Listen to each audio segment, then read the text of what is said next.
What's going on, everybody? Welcome back to another awesome podcast with none other than Dave and Tim Peterson from Dream Map. Co-host Arrow. What's up, dude? What's going on, Dave? What's going on, Tim? How you guys doing? Doing great. Good to see you guys this evening. It's a little late, but we're doing great. Yeah, it is a little late. That's for damn sure. Long story short, next podcast will be regularly programmed time. With that being said, let's give a quick shout out to some of the people over here. We got Paul Scheiber in the building. We got Chuck Butler. What's up, man? Joseph Knowlton. I think I butcher your last name every time. I apologize. I really, really do. We got Mr. Ed in the building. What's up, Rob? We got Tina, Jeff King, Michael Crawford. Wow, it's a freaking packed house tonight. Absolutely awesome. Awesome. So what I'd like to do is start off with Dave and Tim. They got some exciting things going on in their world. So I'm going to let you take center stage, Dave, and we'll work our way from there, brother.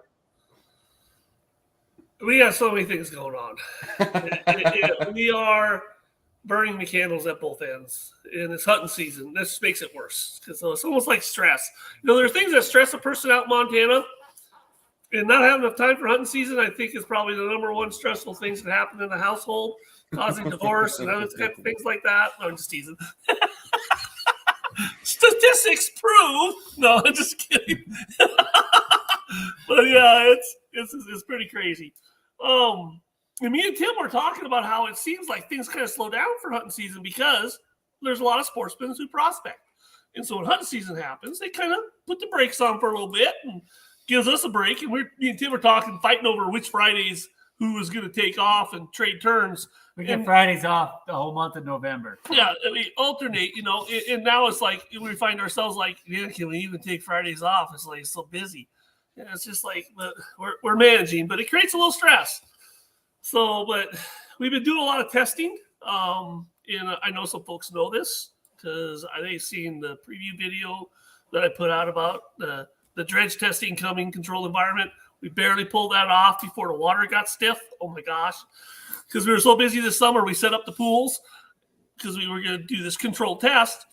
And we're all excited. Yeah, let's do this. And we got so busy, we just kept looking at the pools. It's like, dude, the water's turning green. And it's like, yeah, no, we'll get to it. And it's like, we had to put chlorine tablets in it. There were water bugs swimming in the pool that were so big, and they had pinchers. I mean, they were like huge. And I'm like, dude, I got to get in there. So we got the dredge testing done. And that was some pretty amazing. Yeah, pretty amazing results, I'd say. That's for sure. It was a lot of work, meaning that it took almost 2 weeks to do it. Yeah, we had a plan, and we wrote it out. This is the way we're going to do it because we didn't have time to goof around. We didn't have time to do the hip shoot thing. And then we had a hiccup, of course, right away in our plan, and we had to change. And you'll see that in the video when he gets released either tomorrow or sometime this weekend. We tried to get it done sooner, just it didn't happen. And we had to improvise, and we actually had a great improvisation. Tim basically said, because I wanted to use 2 pools because it just sounded cool. Not just sounded cool, but I had this, but the lifting the dredge hose up and over the pool, it caused too much of a head pressure loss in the material thing, and it would have been a fair test. So we had to scrap that test, start over, and we had to do it all in one pool. So we did it all in one pool. We just dredged, collected, controlled environment. You'll see it on the video. It's coming. Known amount of material, same material, known amount of gold. Run it through one system, do the cleanup. A completely controlled environment. Box, what we call it, the back of the box. Yeah. System that we did was a triple, or whatever it's called. Everybody knows what I'm talking about. And then we ran the same test, turned the dredge around, did a little bit of sweeping for the dust that settled, put it back in the other little kiddie pool that it collected in the big pool, sucked it back the other direction. Same dirt, same gold, same test, same amount of time. And basically, this is the difference. This is the difference in the recovery. We have a quick It's question. It's gonna be an interesting bunch of discussion coming after we show this video. I think Tim knows the question that I'm about to ask. For those that watched the snippet that they ended up releasing, I think what's all been on every single person's mind was that you, Tim? And was that you, Tim, doing the? Was that you? No, that was me. That was me. That was already dead. That was me. He was doing the filming. He was the one laughing at me. That was my ideas. But Oh, then that's funny. the other ideas were trying to get him to come out of the water. Bigfoot. Oh yeah. And I had my money on Tim. I was like, Tim just probably wanted to do that and nailed it. But Dave, hey, good job, come man. out of the water and you think you can take a breath. But you can't because the mask is full of water. And then you start choking and water's coming out and Tim's looking at me down going like, trying to get it off my head. I can't breathe. And Tim's he's like, just filming. So you like those, Jared? You like those? Oh, I loved it. I was rolling so damn hard when I watched that. And I had my money on you, Tim. I thought you were in that suit Can just you tell by loving the it. side profile who it was? Somebody's like that. This. Oh man. Someone's got a few more of the family genes. No, it was an extra large Bigfoot costume. I wouldn't have been able to fit in it. Well, Jared. Oh, yeah. When we did the Bigfoot video and you were there, The commercial, my nephew Carson was in it, and he's like your size. I mean, he's a big guy. So yeah, no, Dave, I really got to say, you fitting that thing right on the money, man. That was some damn good acting there. I tell you what. I tell Tim. Tim goes, "Let's get Bigfoot coming out of the water," and I go, "Yeah, we can do it like that Lady Gaga video." And he's all like, "What? Who's that?" I go, "Never mind, Tim. I'll take care of all that." But I just want to know why you're watching Lady Gaga videos. I have nephews and nieces where watch this video, and I'm like, what kind of weirdness is that?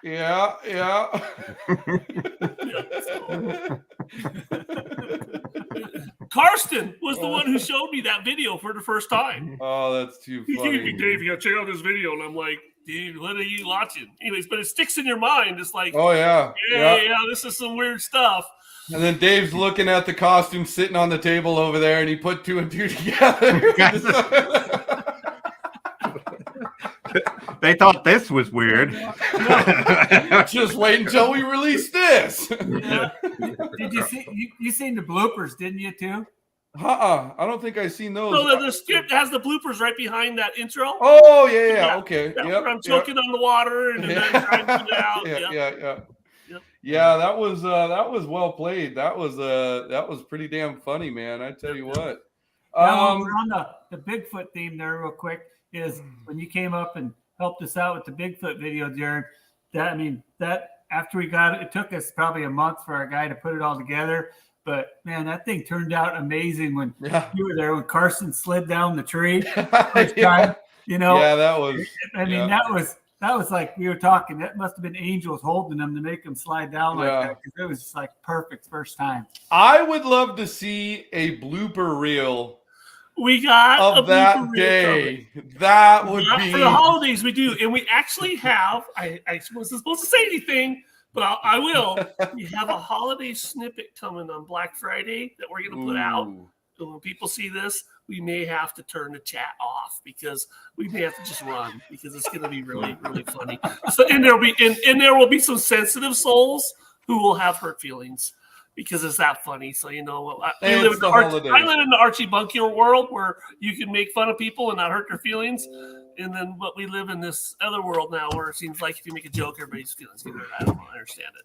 See, so I like the how he brings in Archie. For those that don't know, That was a long fucking time ago. That was a long time ago. Okay, so I'm honestly surprised, Jaron, that you recognize who that is. oh yeah. Thanks, I watched all appreciate of our it. Chipmunks shows. We had an uncle whose name Uncle Ricky, who was like Archie Bunker. He was like That that. is funny.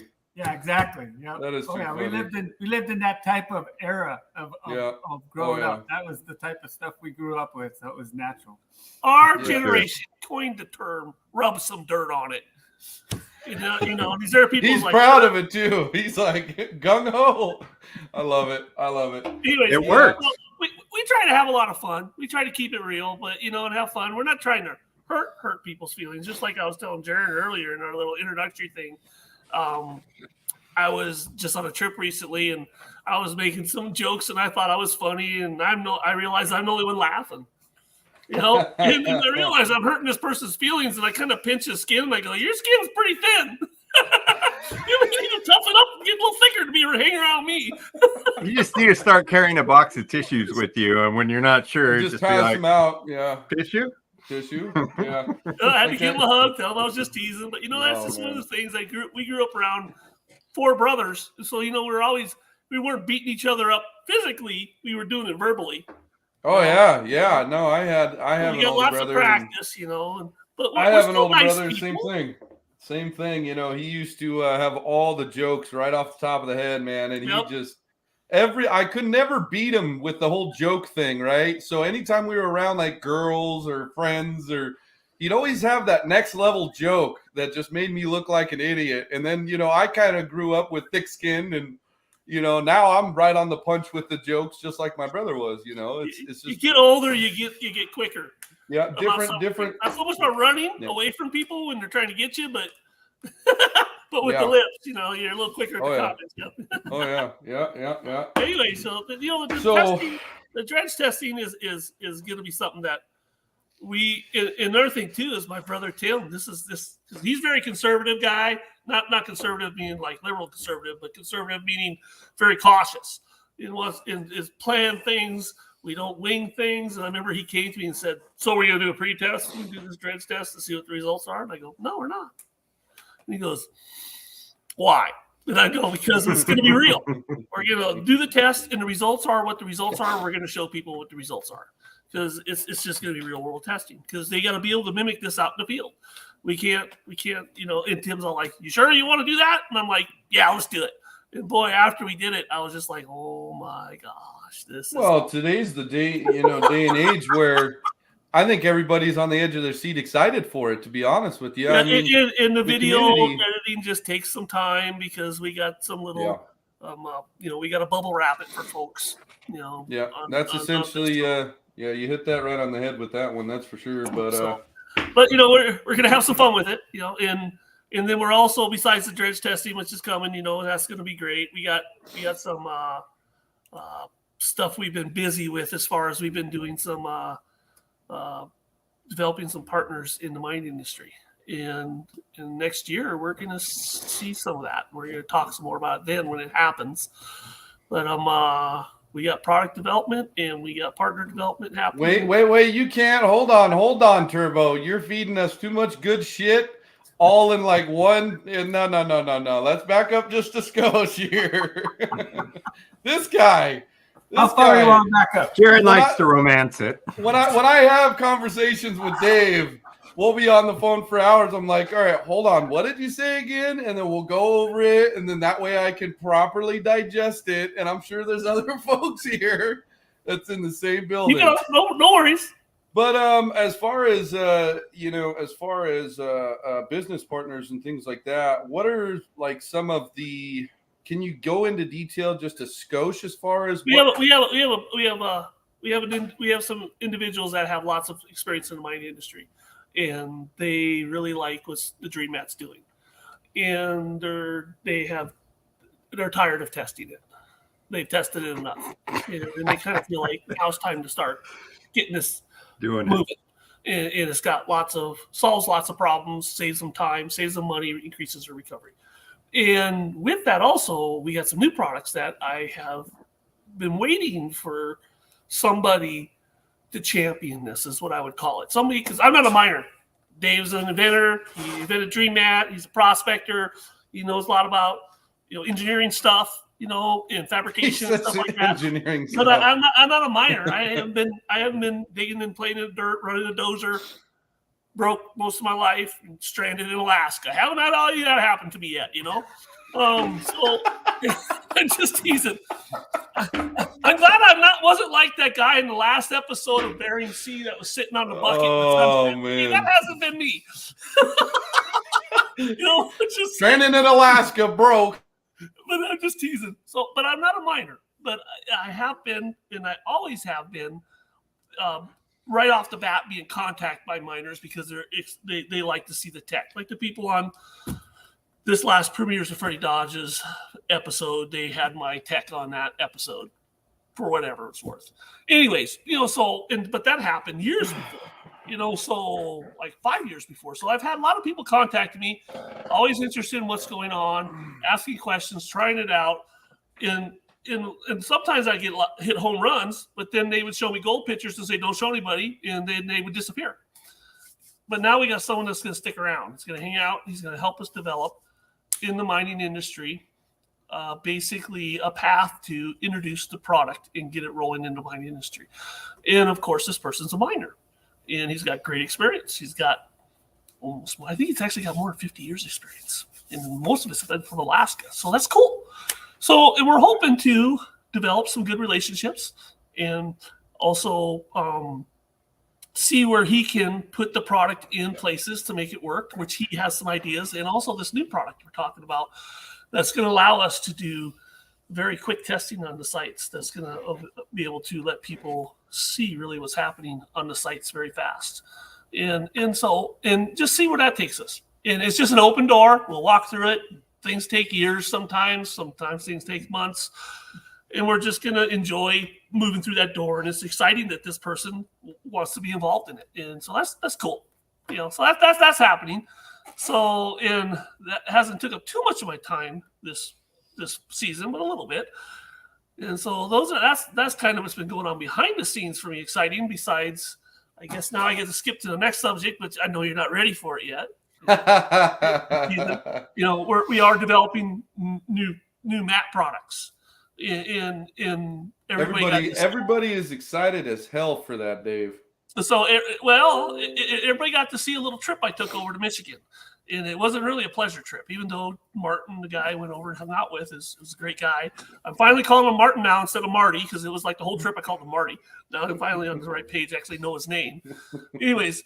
I have a friend named Marty, and that's all I could think. Anyways, and it was to go over and look at fine gold recovery on the beach.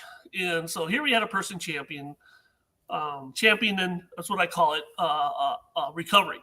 And I got a whole bunch of people in our Dream Mat community. They're always showing me pictures what they're catching and people, and I see all these success stories.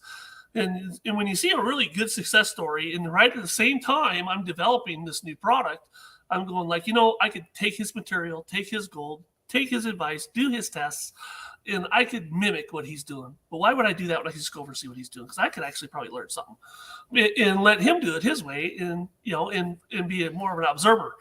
And I went over there and hung out, and we took some video and we did stuff, and we're developing some products that are going to help us with some fine gold collection, and that's coming. And the hope is, I want to be the hero. I want to be the hero and say it's going to happen before the holidays, but that'd be close. So it's just coming. The mat products are just coming. So he's got to develop it. I got to cast it. I got to mold it, and then it got to come out. So we got to do a little bit. Hurry up, Dave. What are you waiting on? Beta testing. So we got to do some beta testing. So it's gonna be the next season, but we'll probably be beta testing this winter. So then we're gonna basically do that, and so some new products. That's exciting. We do have some products that will be coming out. Mat products that aren't brand new, but they're new.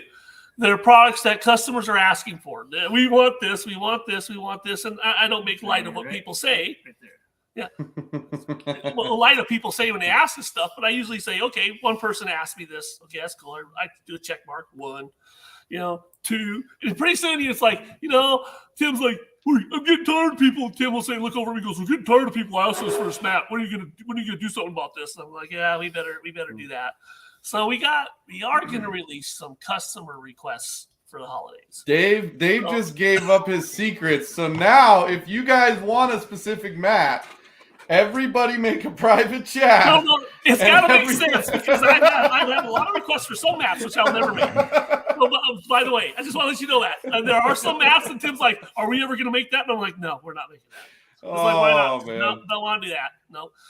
Because not very often. Why, you got one in mind there, Jared, that you want the most? Well, obviously.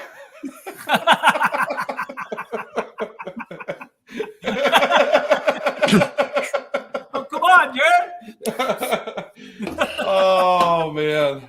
All right, keep going, Dave. So, we're having some fun there. So we got some stuff coming out for the holidays, which we're excited. And to lead into that with a big step, since I already got 1 foot with stepping in the poo and it's going between the toes, I might as well step in the next one. Teasing. I don't know. Analogies. I think they're funny. Anyways, we got equipment coming out this holiday season. So, and new equipment. And everybody knows we're selling Paul's equipment. You can see it. I got to do the backwards in the camera. There it is, back there. Yep. So we got a bunch of Paul's equipment on the rack. We're selling adventures and gold prospecting stuff. We got high bankers. We got switchbacks. We got some cleanup tables, some mini sluices. And so we're selling that equipment, but we got 3 original, 2 original. One is, I can't tell you. Well, I can't tell you on the show. You know. He knows. But we got another brand of equipment coming this holiday season. Not just Paul's. Another brand of equipment coming. And we got two original products coming from us. So we're going to have some cool stuff come out. And what we're trying to do, and for people out there wondering why we're getting an equipment game, is not so much, we're not trying to make equipment that other people are making. We're not going to do that. Paul makes equipment, so he'll buy equipment from Paul because I don't want to copy Paul's stuff, and I don't need to. And he makes great equipment, and he's a great guy.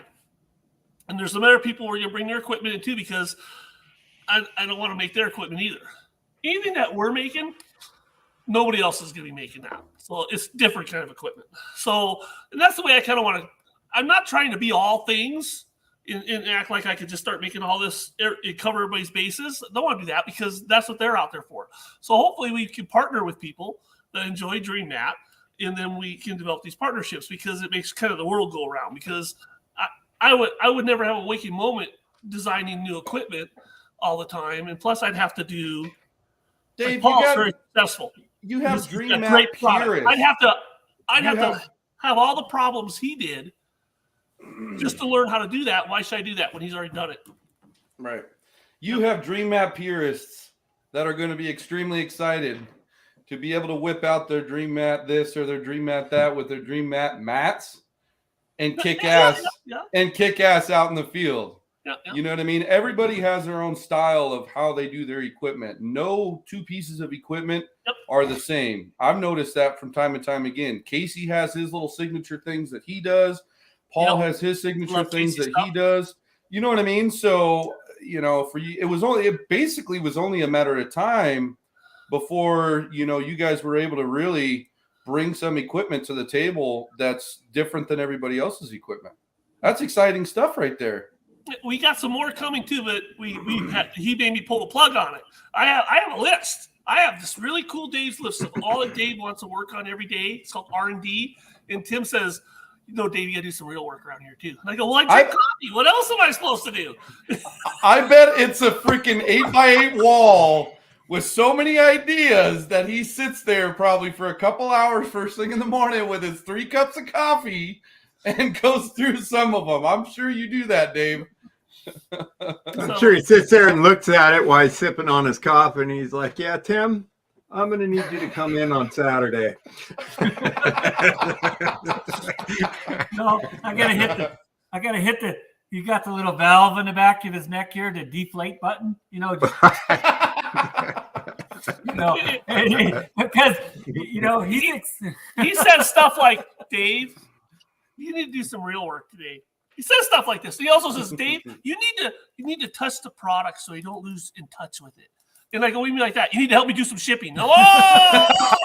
The truth comes out. I don't want you to lose contact of what's really happening here at the business. He tells me this stuff. It's pretty funny. So when I'm gone, he knows what to do. That's what he wants. When I'm gone, he has to know how to pour mats and still ship them. Oh, and so, that is too funny. So there's times when I'm gone, Darren, where I like, so you get everything done to, we're shipping until like 2:00. I'm like, well, it only took you till 10 there, Dave. But if you're involved in it a little more, no, just kidding. But anyway, David's list is pretty long. We try to prioritize it. Both of us, we both put our minds into it. Dave just has a lot of irons in the fire, and my job is to help him pull a few irons out so we can focus on a couple of the irons at a time and stuff. Prioritize it because he wants to please everybody and get a lot of these products out there, but we can I've always looked at both of you guys like this, right? So me and my older brother are kind of similar in this aspect. Dave's more of like the dreamer, and you're the realist. You're like, hey, this is what we can actually do. And Dave's like, well, why don't we do this and try this? And then you're like, Dave, deflate. Yep. This is what we're going to do. This is what we can do. Yep. You know what I mean? And he's been hammering me for a week. What are we going to do for Black Friday? I go, I don't know. And he goes, well, we need to figure out something. And I'm like, oh. Yeah, no, that's the thing with Black Friday. We did our Christmas giveaway last year, and that thing was just massive. We had Yukon Alley. We had a couple other pay dirt vendors donate some pay dirt bags. We ended up giving away one of your guys' river sluices with a Dream Mat in there. We gave away East Wing Pry Bar.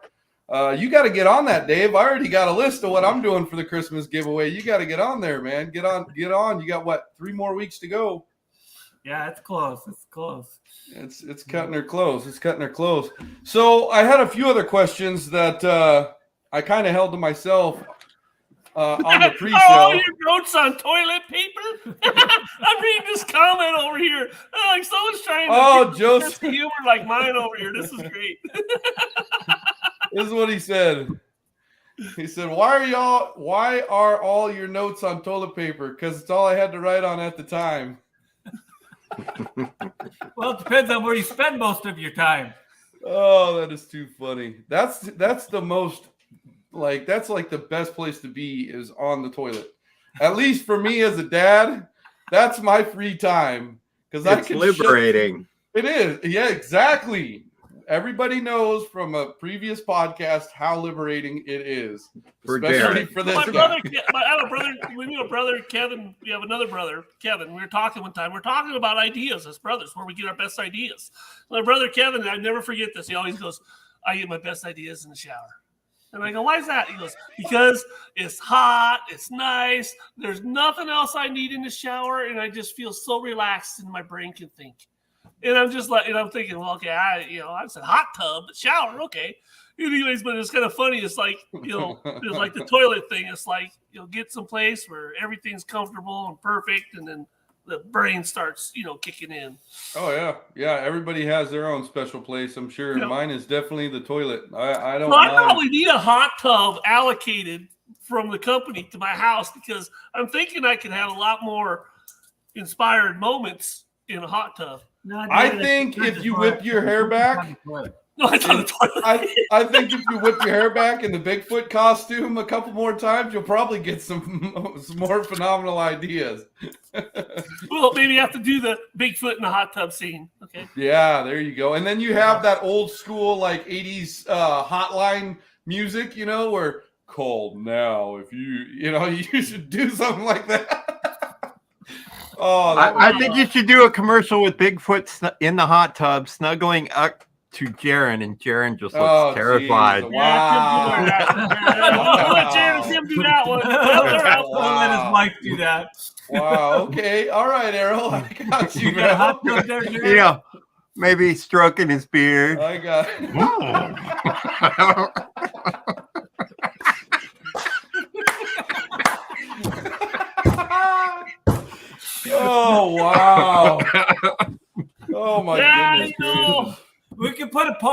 all up there in Bigfoot there for you, Jared. Yeah, we can put a big can bun up there for you. Nice sluice. Oh, I'm dead. Nice Oh, sluice. geez Louise. Oh, wow. Oh. Oh, anywho, Anywho, I had a few other questions. I know yeah, shoot some questions asked. I know we were going to talk about a few things. First and foremost, other than your business partners, you know, the products that you guys have been really working on pretty hard and whatnot. What are some of the other plans you guys got for summertime, for spring, summertime trips that you guys plan on taking and things like that? You know, is there kind of like an itinerary you guys are trying to get figured out for summertime? For prospecting or Yeah. other For stuff. no. Just Because I just got a horse the other day, a new horse. So Oh, nice. I was probably talking about like what I do on my pastime. Yeah, no, I'm saying, you know, when you guys find free time and whatnot, and you guys are out of the office, are you guys planning on finding some time to be able to hit some good spots around the States or anything like we that? want to go to Alaska next summer, and we made a contact with a guy. We got to pursue that, but we also have realized the summer's our busiest time. Yeah. And then we also like to get away and do Tim's hiking and fishing with his family. Does a lot of that. Tim does outdoors and a little bit of rafting, which is the fishing on the rivers, and then I'm doing the backcountry horseman thing with my wife, you know, because that's her deal. And if I want to go hang out with my wife, I better get a horse and follow her. So she might get lost in the woods and never come back, and then I'd be screwed. No, I'm just I teasing. better get a horse and follow her. Teenagers I'd have to take care of, and I don't know if I can handle that. So she may never come back. So anyways, so summer's awesome. pretty busy with the two teenagers, but Yeah. so the Alaska trip we want to do, but we have the talk of maybe doing some promotional stuff with some people this summer. And so we really are going to be, I know right after the first of the year, me and Tim are going to sit down and we're going to be getting a hold of people in you know, some camps and we can talk to you about, you know, put your dig schedules, trying to figure out what digs we could come to on your schedules, trying to figure out how we can spread ourselves out there in the community a little bit more. Because I think in not just limiting it to the weekends, and of course I'm working with Dominic in the LDMA. He's become a great buddy to hang out with. He really enjoys our Dream Mat stuff and enjoy hanging out with them guys. So I think that this next summer really is what we're going to have to do is me and Tim are going to have to realize that we got to allocate times, not just on the weekends, but into the weeklet to get out there and go to these gold shows. Right. And also the mining shows, our mining partner may be going to some of the shows this spring. That's awesome. So, and he wants to step up and kind of do that because we only really do one show. And we've talked about doing some more, but I think that we really like our distributors that are out there right now to do the shows. We would love them to just do the shows because one thing we don't want to do is show up to a show if there was a distributor there and take money out of their pocket when they could be selling and making money from mats. And the only reason we'd really show up is if someone really wanted to show up for some reason. And like I remember one year I even went to I showed up to a show with Tom where I didn't sell any Dream Mats and I just let him do it all. And I just hung out with him when I did that derby race and let him sell the mats. I know me and Tim still have plans to go to the Idaho show in Northwest Idaho for their prospecting club in Coeur d'Alene. That's a fun show. Yeah, that's a fun show. And do our thing over there. Yeah. And that's really probably the only show that we're really going to aim at. And the rest we're going to we would like to see other people show up. And we want to make a trip over east it probably would have to happen during the week during one of the shows. Maybe Tim might go or I might go and hang out with some people because we got all these friends over there and all these people we're talking to, and we haven't met them face to face yet. And this kind of sucks. Yeah. And that we're like, but you know, we're here making product. A lot of people say, well, why can't you just own the business? Why can't you take, if we don't cast like the wind, we can't keep up with the sales, orders. Yeah, and keep everybody happy and be able to just ship it out that day. And until the manufacturing ferry comes and lands on our shoulders for this products. That's where it's going to be us making it. And we listen to a lot of people give us their advice on how to manufacture. Even though I got years and years in product manufacturing and R&D and development, in fabricating, machining, all this kind of stuff, molding and whatnot. We do listen to our people, and things change all the time. And we are always looking for solutions to make our products better, more reliable. Right.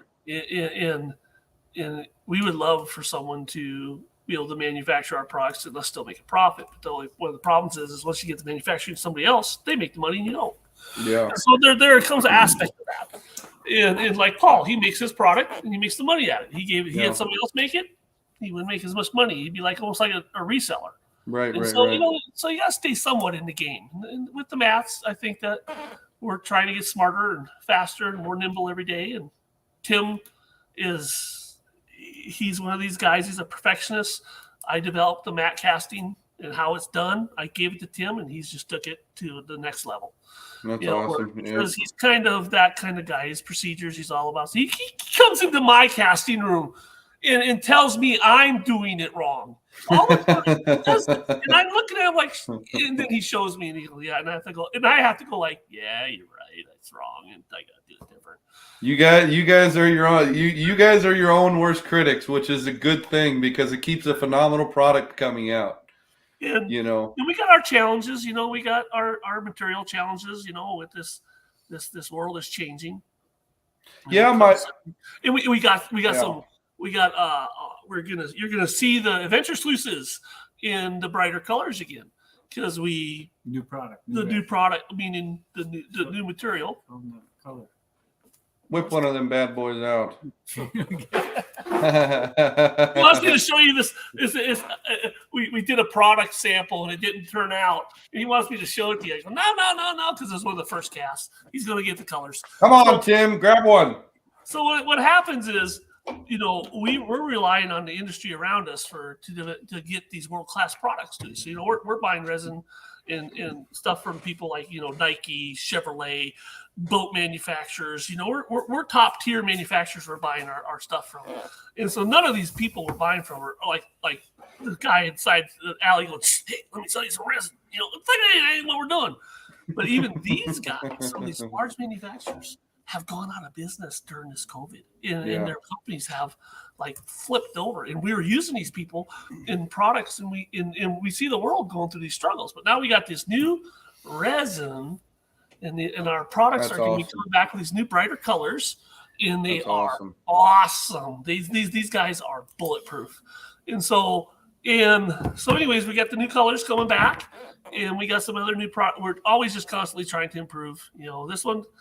And the product price is going to stay the same, even though this costs us actually a little bit more. But the headache that it eliminates is money in the bank for us. Oh, yeah. Well, we're constantly trying to do that. And I hope people see that we're a small company. We act big. I know we do. I talk big, make lots of cool, big, funny jokes anyways. But and we want to surround ourselves with excellent companies and excellent people. And I've always been involved in the engineering where we'd have the posters and the sticky notes and the things on your desk. And and one of the things I used to have on my desk, that was on my screensaver says, if you want to be excellent, surround yourself with excellent people.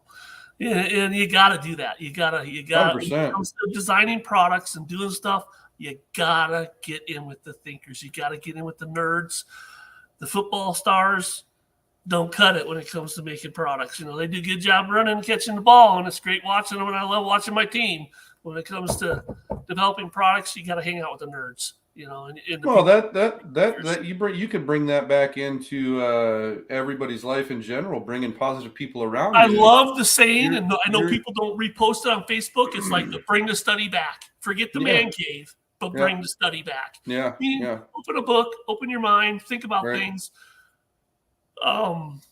Tim coaches basketball on the side with kids, so he does sports stuff at a different level where they're always learning and trying to improve themselves in certain ways. So he's applying themselves to something that's raising the bar, right? And he gets that, and he applies that with he's won state championships, so he applies that to his work ethic too. Raise the bar, And I'm always got my mind in something where it's like, I'm wondering, like, man, I got to make a product out of this. This is just too cool. And I got to research, I got to study it, and then but then you realize, tomorrow I have to go to work and do the normal stuff, and I can't dream.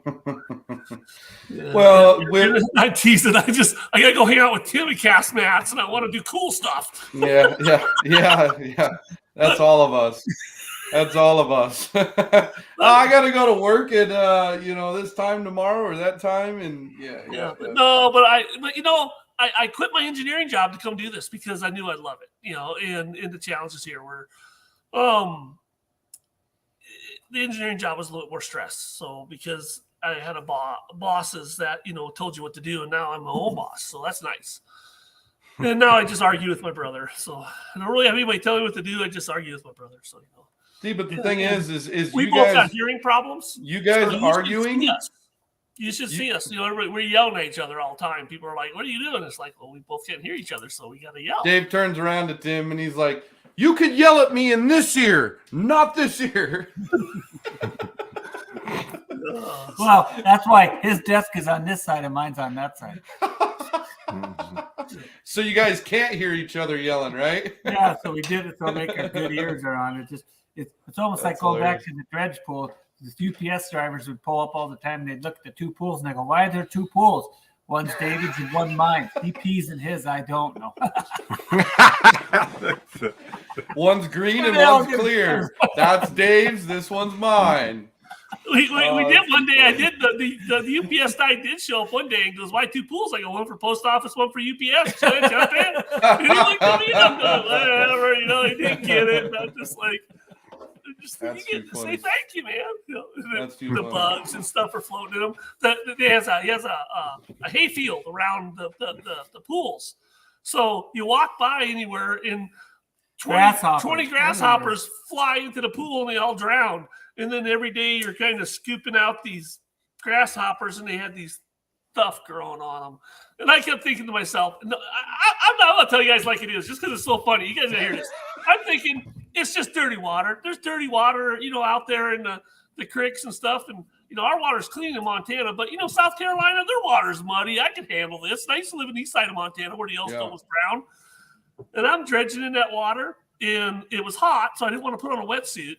And I scraped myself up pretty bad with all the hose clamps and all the stuff, just wearing a swimsuit and t-shirt. You don't realize when you're moving all that stuff around and you don't got a wetsuit on, that stuff cuts you up. Yeah. I had infections on my legs and arms for weeks. I actually still have some sore spots that are like little red scars on my legs and we put chlorine tablets in those pools. And I'm sitting there thinking, so basically, that's what I'm trying to get at to help you guys understand that I risked my life to do dredge tests. I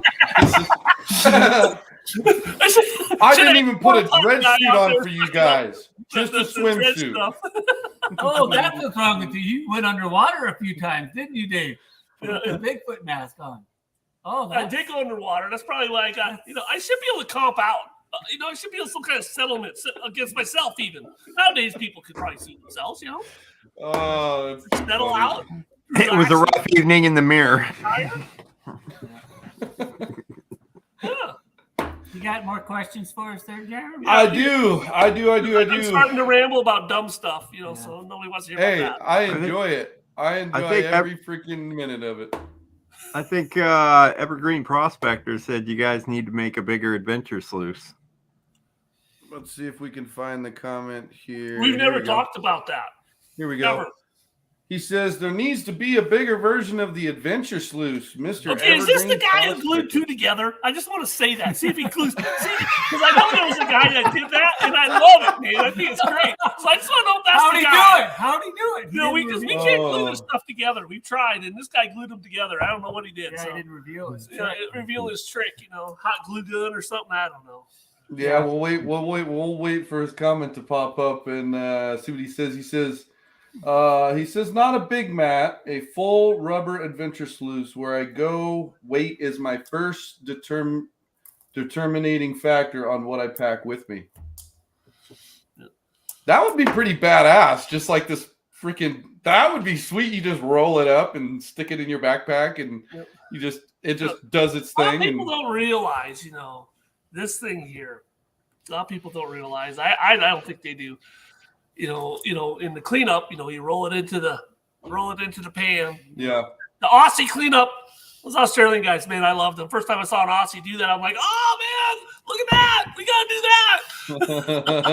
that. Well, because the old sluices, you always had to throw water into them to clean it up. Yeah. Our mats are made to take out and roll into the pan, and then it's like, oh, these things just go like that. And just freaking nice and easy. And it's just so simple. So the Venture sluice. 1 pound, and this thing fits in your pack. And a lot of people are always looking at it going, well, it's a little too small, like the guy was saying. Everybody that gets one of these and runs them goes, I can't believe how much material I can shove through this thing. It's amazing.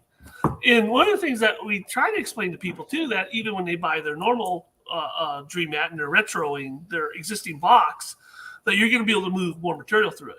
And a lot of times you see people in the stream and they got their existing box, like a 10-inch box, and they're used to bringing classified material to it and sitting down next to it in their little chair or whatever and shovel the little scoopfuls out of the buckets into it. And it's like you just put a Dream Mat in that sluice, and it's meant to be run on classified, meant to be run hot. Man, like it's about moving material. And it's hard, I know sometimes, to unteach ourselves and realize that you're thinking, well, I can't put a lot of material in there because I would lose. No, you would lose gold in the other system, not in this system. And a lot of people, it takes a while for people to really start trusting their equipment. And then when they do start trusting their equipment, then they're like these guys, the Northern Compass and the other guy, not Northern Pickers, but the Internal Compass, and then there was the other guy. But anyways, Justin and something, I forget his name. They realized how Jeff King is the guy in New Zealand, how much material they can run through these things, and they can trust them. And that's really what I think most of the community needs to start realizing, is that running the Dream Mat like an existing piece of equipment is running it almost too slow. You got to put a bunch of material, a bunch of water in it, and get it going. And people say, well, we're losing gold. And then you realize you get these people that come back and they say, I put this adventure sluice above my other big sluice, and I ran it all day. And I shoveled the crap out of it. And he goes, oh my gosh. He goes, man, I caught all the gold. And I go, I had a few fairy farts I found in my other sluice. And one of the things is that nothing catches it all. And there's always going to be some order of chaos or something that's going to happen, just, clay ball or something material not enough for in any sluice, and not just the adventure sluice, but any sluice. There's always going to be this anomaly that's going to happen where that shovel full isn't going to process. You can't change that anyway. So it's a flake. It's a kite flake, it just catches that flow and goes. In some, a lot of gold never touches the bottom of a sluice. That's really, really, really small, and you got to slow way down to do that, and that's hard to do in production. But like when I talk to miners, they all talk a different language than prospectors.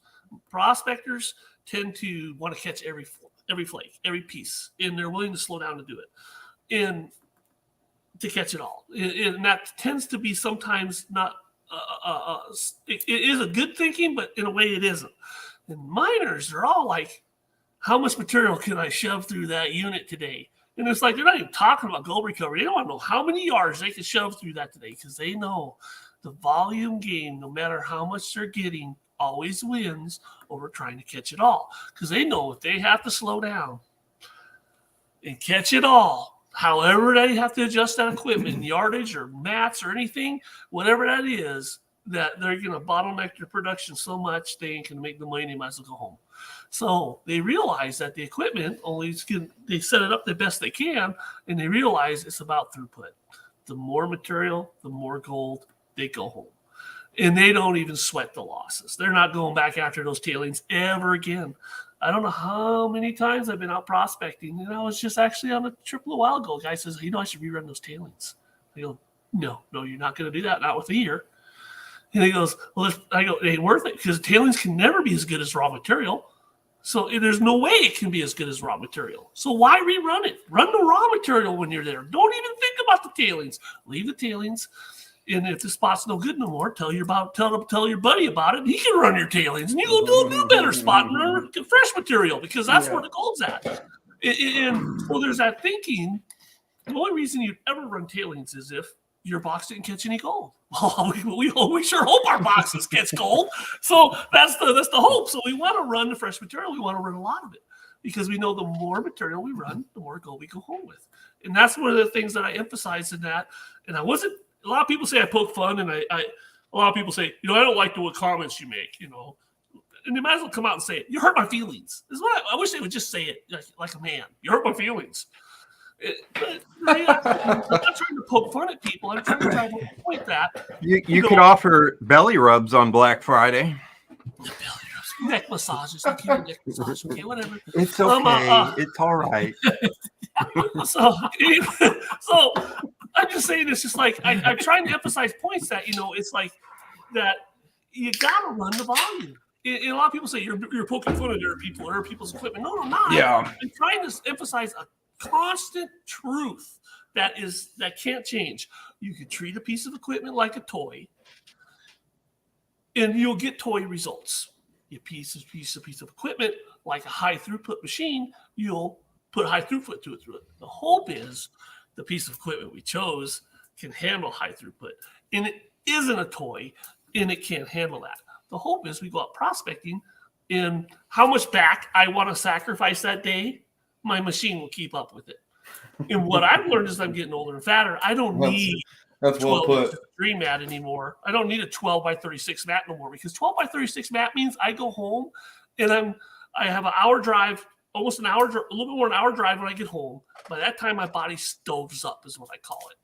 And I'm trying to get out of my car to open my gate at my house, and I'm realizing, why did I shovel in that 12-inch sluice all day? Oh my gosh, I go into the house, I look at the wife, she looks at me and she goes, "You're walking funny." And I'm going, I'm going to back her up. Because I overdid it, because I'm trying to keep up with this 12-inch sluice. Now I'm sitting there thinking, the adventure sluice is going to be starting to be more like my style. Because I'll be able to come back from prospecting, I'll be all beat up and twisted up and all damaged. I'm teasing, but it's funny, where you can run a lot of material. A 10-inch sluice is a workout for a guy for a day. A 12-inch sluice is a manslayer. I'm telling you, it's like, I think I can keep up with it. I am not there no more. I can't do it. I probably could have when I was younger. Like my nephews, who are all buff and they all got these beach bodies, and they're like, can eat 12 pizzas and still have a six-pack. They can keep up with it.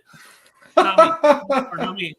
I got the. You know why? It's because they listen to Get Lady Gaga. No, we're really trying to work out with Bigfoot. We're really trying to figure out Bigfoot shovel. Our next adventures is Bigfoot adventures. Bigfoot sightings. While we're prospecting, only certain people like Jaron actually get to experience Bigfoot sightings. Yeah, but no, it's to me, it's like reality of like David's saying is the one miner that we're working with, and they're running this huge trommel, and David's shown pictures of it. All they have for pretty much primary recovery on this huge trommel, this huge piece of equipment, is 2 12 by 48 dredge mats, and they're catching the majority of that gold in that first. Because it's a reverse helix. Yeah. So it's concentrating. Yeah, it's concentrating, but majority of that all is caught is in that first 12 by 48 dredge mat. And this guy is finding. I asked David the other day, how many ounces is he finding a day? And he's catching. But I'm not going to say. Yeah, you can't say. No, sorry, man. This is going to stop him. It's funny. It is a lot of gold each day. I've asked him. I go, Bob, sorry. I go, I need to come over and watch you do some cleanups. And he goes, "Nah, we don't need your update." What are you trying to say? He goes, "Yeah, he doesn't want you there." The owner doesn't want you there. How many ounces he's catching in that dredge mat? And then he's cleaning up with the micro mat. That's the awesome. mini and the micro. The mini and the micro mat. Awesome. And he's had all these expensive $1,000 pieces of equipment to do his More than cleanups. 1,000. So we're going to be talking about that. You're Yeah. right, Tim. But anyways, and he said, hey, I could take a $200 setup with the mini and the micro mat and do my cleanups with all this gold. And it's so much I showed faster. a picture on. I showed Much a picture quicker, on my too. Facebook feed on Dream Mat the other day. Basically said those miners doing these cleanups, and when this season he organized his shop, and I went into it, and they got these 3 big pieces of cleanup. You got the table with the jig that goes through and hooks up to the table, the wave table, and he's there 2 pieces of equipment, another jig with some sluices, and then this other piece of equipment, and they're all self-contained, and they got their own tubs, and they got little like little sand screw things that empty them in tubs and stuff, and they're all these nice fancy pieces of equipment. He's got these 3 pieces of equipment. I'm all asking him about these pieces of equipment, what they do and whatnot, and his cleanups and whatnot. And then I mentioned to him, I go, hey, I'm going to send you this piece of equipment, and I just want you to just take one of your buckets that you normally would run through this, and basically run it over this piece of equipment. He goes, okay, I'll do that. And he goes, yeah, because I need to do something different. And I go, why is that? Why do you need to do something different? He goes, well, the Dream Mats that we're running up on the site, before it was like I'd come home with 4 or 5 buckets cons that I would have to, and that was a small run. For a day of mining, and I have to basically process those with that material. And I go, so what do you come home with now? He goes, less than a quarter of a bucket I come home with, and it's got all our gold in it. And I go, I don't need these big pieces of equipment no more. I go, it ain't worth my time to fire up the table. I got to figure out what to do. And I go, I'm going to send you this piece of equipment, see how you like it. And then I wanted to kind of talk to him some more about this and in his equipment and kind of do a little video. And he said, well, I've already moved these other 2 pieces of equipment out of the shop. I don't need them no more. So he's like, these miners, they gravitate towards what works. And he moves it. He goes, I need the room for shop for my other, my loader to pull in and work on it. And because he's got his Caterpillar on the other side or whatever that he was working on. But anyways, so it's just how fast that some people can gravitate in their attitude is that what used to take me hours now only takes me 20 minutes. He goes, it takes me 20 minutes a day to do my cleanups. That's And freaking awesome. That's awesome. And he goes, it's just amazing. And he goes, how much time savings this is. Yeah, a bigger operation like that, time is money. Time is money. 110%. Well, the operation before that we were involved on with him, they were going to put in 2 large jigs. And there were 2 types. There was I'm not a jig salesman, so I don't know exactly what they're called, but one was a larger one was a small one. So one was a finishing jig is what I think it's called there. I don't know if it's called a roughing jig, but I don't remember what it's called. But anyways, so basically they had so much black sands in their sluice box and they had that they couldn't put them all. They had 2 tables. They have a cleanup shack with 2 tables in it. And there's got a guy who's feeding 2 tables. And the guy couldn't keep up with all the black sands they were bringing into the tables. So what the guy got the next day, he couldn't process the day after. And so they were getting behind on cleanups. And they said, well, we need to get jigs to help us with the cleanups. And so they were going to spend it. It was like $30K is what they were going to spend on these 2 jigs. Jeez. But then Bob was talking to him and goes, if we try these, let's do these, because he was qualifying their ground. He was doing their testing for them. And he was going, okay, you're getting this much out of this zone, this zone, this zone, this zone. And he was mimicking a small piece of test of equipment that was mimicking what they were running in their sluice behind their larger trauma, which they were going to be pushing like 250 yards. 250 yards a day through, but he was just doing a small system. And he goes, why don't you throw another 80 yards out of this best hole for me, stack it here, and this weekend I want to run it, and I want to run the same program through over to Dream Mats. I want to see what the difference is in the amount of black sands we have to process and how much gold recovery is. And if you'd be willing to come and watch that, because I think your black sand problem can be solved here. And they're like, okay, whatever. So they came out just to see the freak show, so to speak, on the weekend. And Bob ran the material in afterwards. We got 30% more gold in the mats, and we had a fraction of the sands. Like cut the black sands down like more than 80%. And we basically told them this is what it costs to put the Dream Mats in your system, and it was a fraction of the cost. We sold them $7,000 worth of mats. And so then they didn't have to fire up those jigs up. And now, not only that, but now the guy that's down the process shack doing the cleanups, he's getting he's getting way less cons to deal with, and less cons, more gold. That's the kind of things that we're looking at, trying to look at. Not everybody's mind and everybody's dirt and everybody's setup is different, and DreamMat isn't a solution for everything. That's what we're trying to say. But there are some gravity collection systems out there that are the traditional sluicing and collecting, where the DreamMat fits very well into those systems. Yeah. It keeps up very well and does a good job, where it is a good fit and could possibly be a good work. And we sell a lot of mats to the Yukon. We sell a lot of mats to Alaska, and we get a lot of pictures. We get a lot of pictures. Don't show nobody because he doesn't want to pay the tax man. And this is how worried some people are. And I'm not making a joke at some people. I'm not trying to be. No. I have people. They send them a pitch. They send me a pitch. They send me a picture, and afterwards he goes, "If you show that picture, remove the fingerprints off of where my hand is showing the nuggets." And I'm thinking, holy buckets, man! That's like some people really worried about the government coming and getting them, But the reality is there's people out there off the grid, and what they do with their money is their issue, and how they run their business is their issue. I agree. And it's not nothing me to make fun of, but what I'm saying is there's reasons why people are saying I don't want people to know what I'm making, and they don't, and so you gotta keep that private. But a lot of the information I get back from people, it's like they show me these pictures, and I'm like, oh gosh, you gotta let me show these on the internet, and they're like, no, can't do it. Well, I mean, if they're But it's cool though that we get a lot of response like that. So we see these in a lot of wash plants, and we see it in. And I think there are, especially for the mom and pop small wash plants, and also for some bigger systems, I think there is merit. And I always like to undersell myself. I do. I really always like to undersell myself, because if a person puts the product in and then is really amazed, then they're really happy. But if you oversell yourself, you set yourself up for disappointment. And so in a lot of ways, I really do feel like a lot of people feel that in Australia, that tell me, I bet you I have it's almost like there's 100 people talking to them in Australia, talking to each other, and they're all saying the same thing.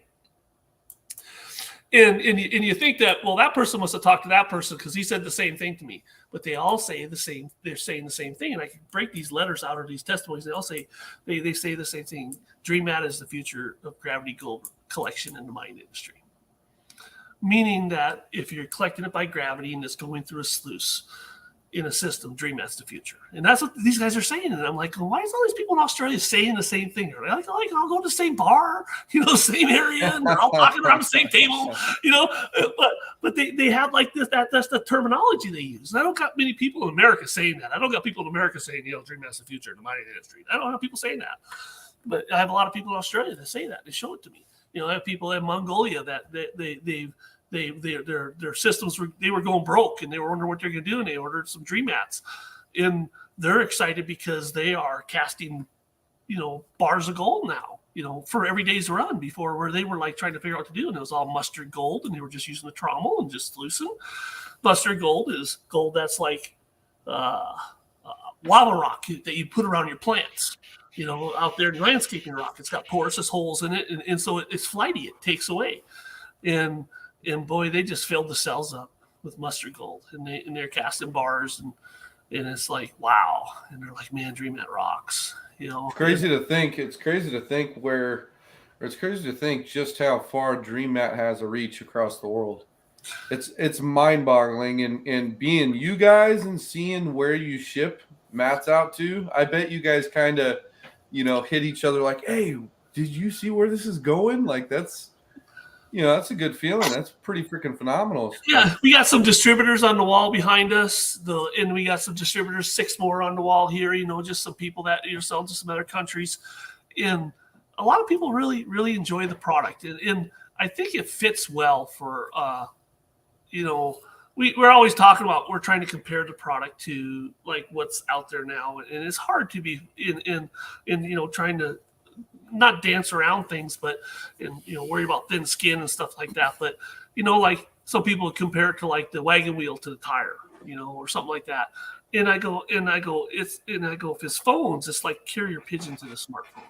Because you got to really look at what's going on here as far as how many years have gone by since something really new has hit the industry and changed the way that we do gravity collection. Right. Everything else has been perpendicular to the flow. It's just a line, a profile, a ramp, a slat, or something. The only ones that really did it a little different, and actually we dug up some at the site the miner guy I was talking about dug them up, where they put the different size stumps in the bottom of the trough, different heights, different sizes all around, and that's what they use to collect the gold. And actually, I've seen that in the book before. I've never actually seen it for real, seen it actually drawn out, and I got to see it for real. That's pretty cool. Yeah, that's badass. I got to see the pieces that he dug up and was on the side of the bank and then the lumber. So I didn't get we didn't do like this archaeological dig and expose it, and it looked all pretty. They just dug it up with the excavator. Yeah. But anyways, so. But it's for real. That's those, because he was telling me about it, and I'm going, I read about that. That's awesome. I always thought, was that true? Because you see the sketches in the old mining books, because you're studying mining technology and whatever people's doing, because you want to familiarize with history, because you don't want to do something, I want to say this in a bad way, but you don't want to do something stupid that somebody else did that didn't work, right? So you do a little study, so you can realize, okay, these guys did this, it didn't work, so let's not do that. Right. And sometimes some good ideas are not good ideas. Yeah. Well, it's kind of like you're saying with the shipping, Jaron. It does it with a lot of our shipping. They're seeing is international shipping now, and it takes a little longer to ship stuff out, and so it's kind of cool, because that's even like I can't say that, but like right now we're having a certain company do a case study on us because of our success. And so it's neat where other people are seeing our success, and they're doing case studies on us and stuff. And you'll be seeing that being released here pretty soon and stuff like that. And it's just neat. It's neat other people are seeing what, hey, this is a real bona fide, business and a product. And I think it's neat, because we see, like you say, it's neat when you see the shipping. David, in the beginning, he used to put a tag all over the place, and on the map, Google Maps. I actually copy and paste the address and put it on a map every time I ship something, and that got old real quick. The first 2 years, I gave up after the second year. I'm like, I can't do this no more. Yeah. But now we have all that data, because we have these programs. It does it for us, and we can basically throw up a map, and we can look at all the places we ship to over the world. I think that's badass. And I mean, I honestly think, if I were in one of your guys' shoes, that would be extremely humbling to be able to see not just the United States, but multiple countries of miners and prospectors that believe in what you guys are doing and what you guys make, and truly get really good results from it. And, them sending you pictures is just the cherry on the top to really show you guys, hey, thank you for what you guys do.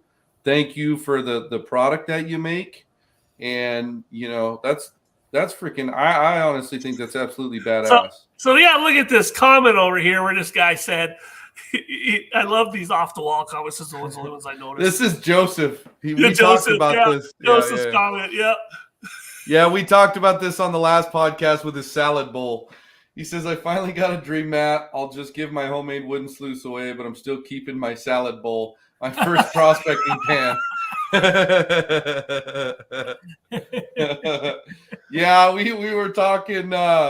We had Chris Bogus on the podcast, the last podcast, and we were talking about, whatever you really had on hand is what you would go and use, whether it be this, that, or the other. And Joseph pops off and he goes, my very first prospecting pan, I put hot glue ridges on a salad bowl, and he says, I still got it and it still works. I'm like, yep. That beats anything I've ever seen or ever heard of in my entire life as a salad bowl. Like when I saw the French fry strainer, I thought that was something, but when he popped off with the salad bowl, that topped it. I don't think I've ever heard anything more awesome than a salad bowl with freaking hot glue ridges. That's badass. I made for some reason one day I got goofy, I was thinking about recycling products, and I have all these 5-gallon buckets for resin, and I said I can make a sluice out of a 5-gallon bucket, and I did. I made this fluid bed sluice out of a 5-gallon bucket, and it worked really, really good. And it's like, I still have it. I actually have a picture of it somewhere. And I always tell myself, I go, sometimes that kind of fun stuff is therapeutic. You get the. It really is. It really is. Yeah. And I made 2 sidewinder sluices out of 5-gallon buckets. So what I did is I chopped the bottom. I chopped we cut them, and I had a friend that was an expert poly welder. plastic welder, and we had this big sheet of plastic, and then he welded, using the buckets and welded them all together in these little braces and stuff. And I made 2 sidewinder sluices because I just wanted to try them. I didn't want to buy one because I'm cheap. I can't help it. I just grew up that that's way. all That of was a us. diesel mechanic. You don't buy That's stuff. every single prospector. And we tried them out. It was kind of fun. We had a good time. And this is right before Dream Mat. We started doing the Dream Mat stuff. We did these sidewinder sluices. And that kind of stuff is kind of fun. It is. I never down on the homemade guy because, the reality is that what I like about our product is the mat. So it's not the box. There are some boxes that are dang sexy and they're nice, like Paul's, and they work good too because they got a lot of things that are thoughts into them that other people don't think about that make the product a joy to work with. But the reality at the end of the day is, like I grew up, like we say, our dad was a diesel mechanic and we were poor and we would have made all our own stuff. Yeah, Casey, we were did you prospectors see back in the day. Casey, love you, man. Casey Lawson had a wild idea. He had a satellite dish that was sitting in his backyard. And like the LDMA makes all those pans out of those little satellite dishes. Yep. He took a satellite dish and he kind of thought that he could come up with an idea where you could run through a ton of material with that bad boy with something. I don't know exactly what he built or glued on the bottom or whatever. I think he just put a deep V mat on the bottom of it, and you were supposed to, stratify. They make settling towers is what they're called. I think they're called. Bro, it was a cable dish satellite.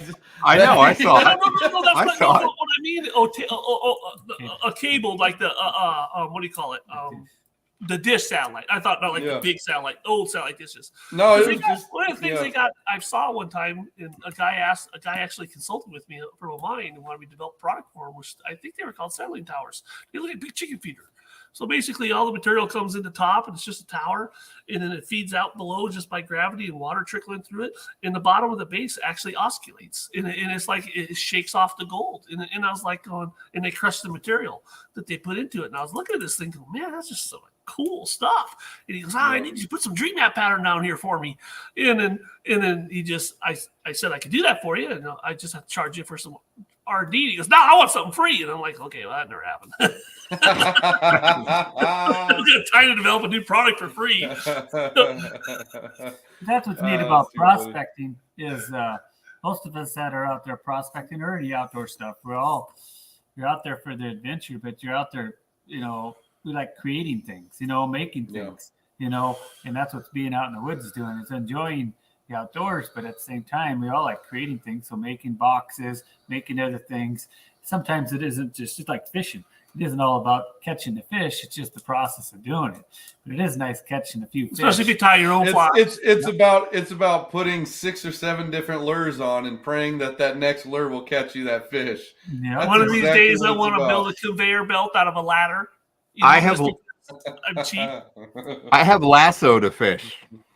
Lassoed a fish. That's epic. Just by chance. Just by chance. I think I dropped the lure over his back and it went around him. Oh, okay. Yeah.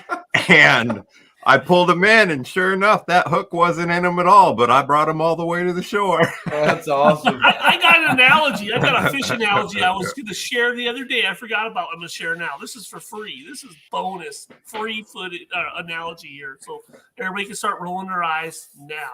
Okay. Me and my brother Tim and another buddy, we were young and we went into this private fish pond we weren't supposed to be at. Imagine that. And Tim caught this big old fish. I mean, it's like 6, 7, 8 more pounds, rainbow, just huge. What do they call it? A whopper dinger? The whopper dingus.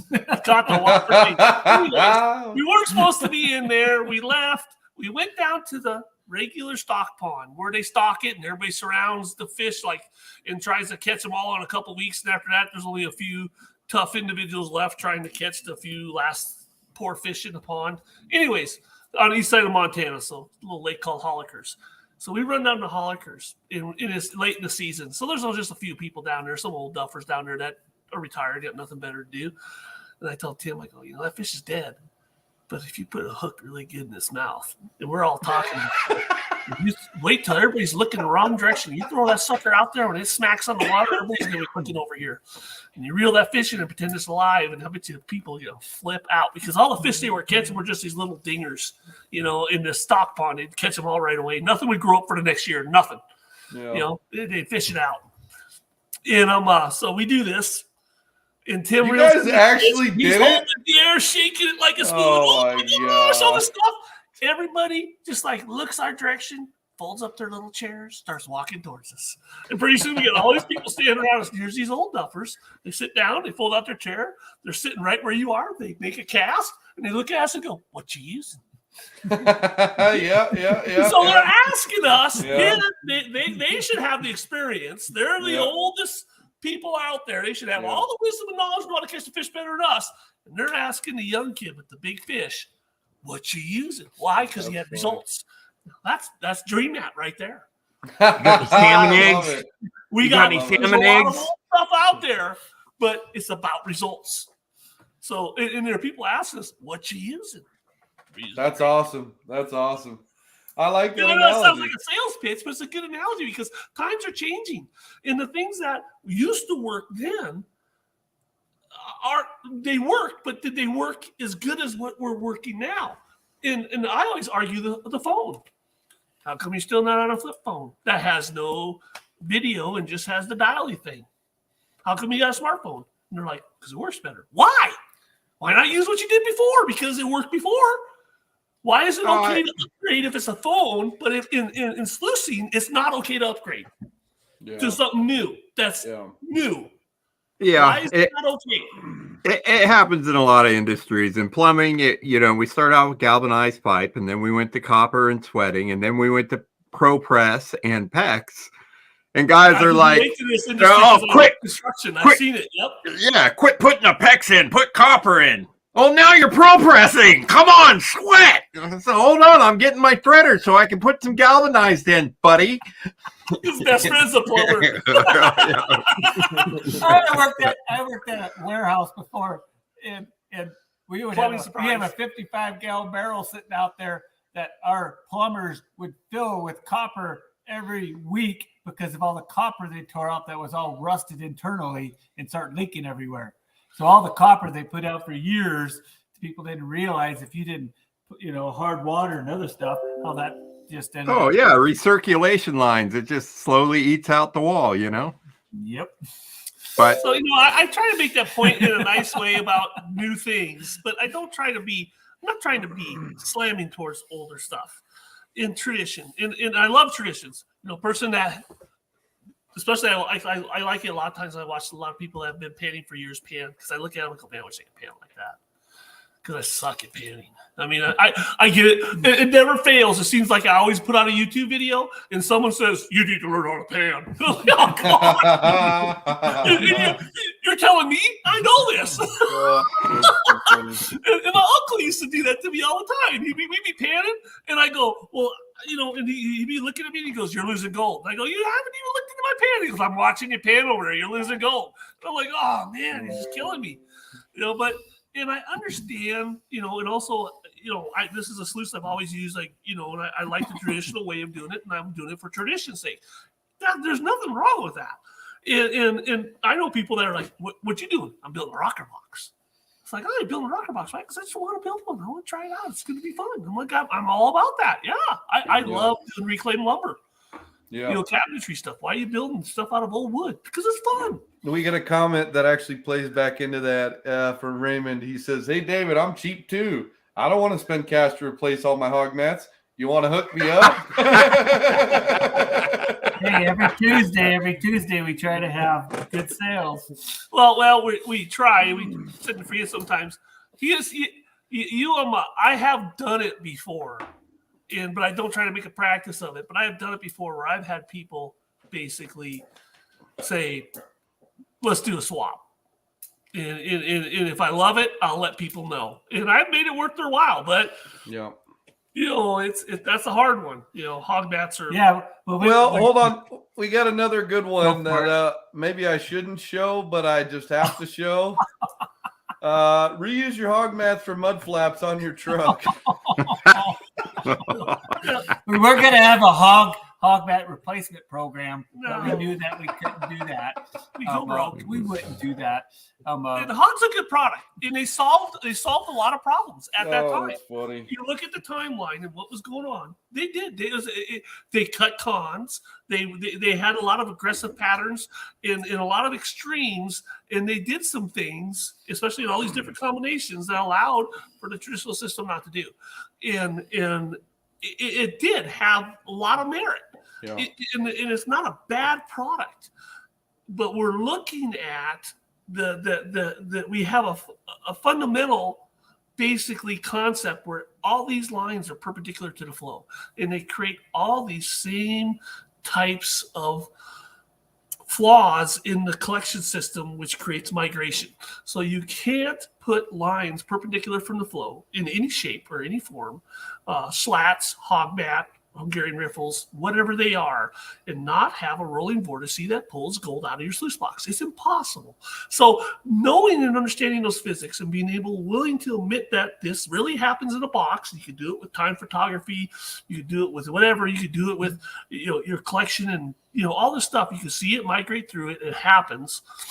And it got to the point where some hog people would know. And I don't want to say this in a bad way, but I have some people say, yeah, the minute I stop feeding the machine, I turn it off because I don't want it cleaning up and out and moving my stuff out. And this is what people are telling me who are very experienced with that type of system. And it has nothing bad to say about hog. But what I'm saying is that it's that type of system, perpendicular to the flow. So when we did the Dream Mat and studied the physics, I actually had some miners in Alaska call me and say, you're doing something nobody else has ever done, and you are taking gold and you're bringing it into the sluice and moving it back forward upstream against the current, trapping it. No one else has ever done that. And he goes, it's amazing. And he goes, and they say, if you can get this to work, it's like, I go, well, it works. That's why we're talking. He goes, no, but if you get this to work, because they haven't tried it, because they still, even though they see what's going on. And so there's people out there, they think and they see it. And so the difference in this profile and what it does in the Dream Mat profiles allows for another extension.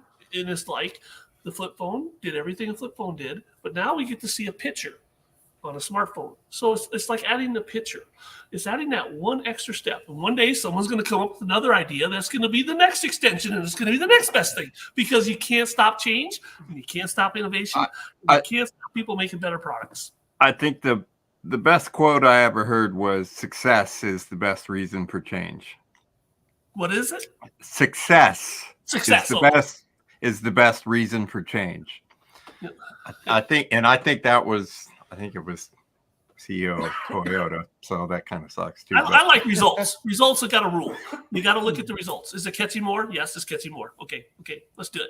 Let's do more, because we want gold, because gold's expensive. We want to make money. Or I've been surrounded by prospectors growing up that everything they've ever caught in their lifetime is in a vial in their pocket at every given time, and they can pull out and say, "This is what I caught."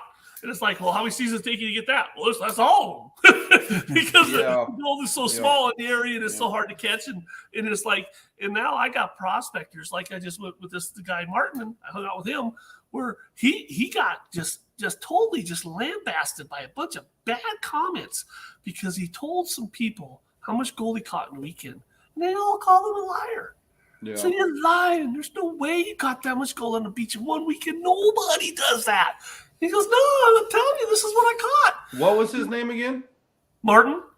Yeah, I was going to say that last video I did, you probably haven't seen it, the beach mining. Well, we had a similar situation in PB where someone had posted Dream Mat, and it was just flooded with gold, and people were bashing him and saying, "Oh, you must have lost a ton of gold using that."